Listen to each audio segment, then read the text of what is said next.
Every economic crisis has the same public story. Everyone loses. Markets crash. Jobs disappear. Prices rise. Savings shrink. But history shows a colder truth. Every crisis also has winners. Not because they're smarter, because the system is built so that certain positions get rescued first. And once you see who gets protected, you'll understand why crises keep repeating. The first hidden winners are the people closest to liquidity. When panic hits, the most valuable asset isn't profit, it's cash access. Credit lines, collateral that banks accept. Relationships that unlock funding when everyone else gets a no. In a crisis, money doesn't vanish. It concentrates. It flows toward the safest doors, and those doors have bouncers. The second hidden winners are the holders of financial assets. When central banks step in to stabilize markets, they usually do it through the financial system, buying bonds, supporting lending, or lowering rates, and restoring confidence. That support doesn't reach everyone equally. It lifts prices of the things that are easiest to support: bonds, stocks, real estate. If you own assets, you feel the rebound. If you live paycheck to paycheck, you feel the inflation. The third hidden winners are the buyers during forced selling. Crises create one predictable event. People sell what they don't want to sell. They sell because rent is due, because margin calls hit, because banks tighten credit, because layoffs don't wait for the market to recover. And forced selling is where fortunes are made, not by predicting the exact bottom, but by having the ability to buy when others can't. So the crisis becomes a transfer, from the desperate to the liquid, from the leveraged to the prepared, from the many to the few.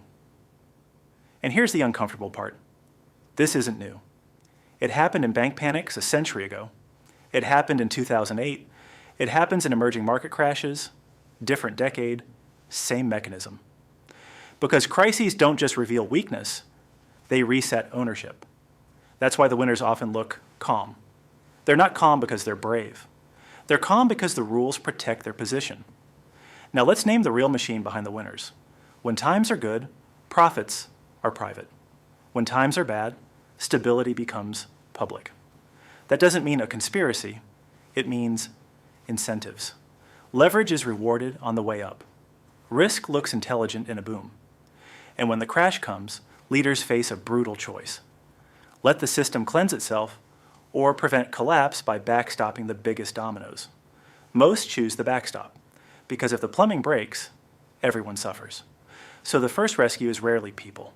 It's the pipes, banks, bond markets, payments, credit markets. That rescue keeps the economy alive. But it also protects the asset holders first, and then the cycle quietly completes. Losses get spread through inflation, taxpayer support, currency dilution, and reduced purchasing power. Meanwhile, assets recover faster than wages, and the wealth gap widens after the crisis, even though the crisis supposedly hurt everyone. So who are the hidden winners? The liquid, the asset holders, the institutions close to policy, the buyers of distressed assets, and the players who can refinance while others get cut off. And the hidden loser is usually the same, the person who trusted the system to be fair in a panic. Now, I want a real answer in the comments.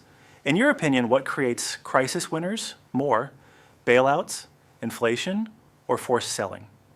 Subscribe to Hidden Money History, because history doesn't repeat, but it does leave receipts.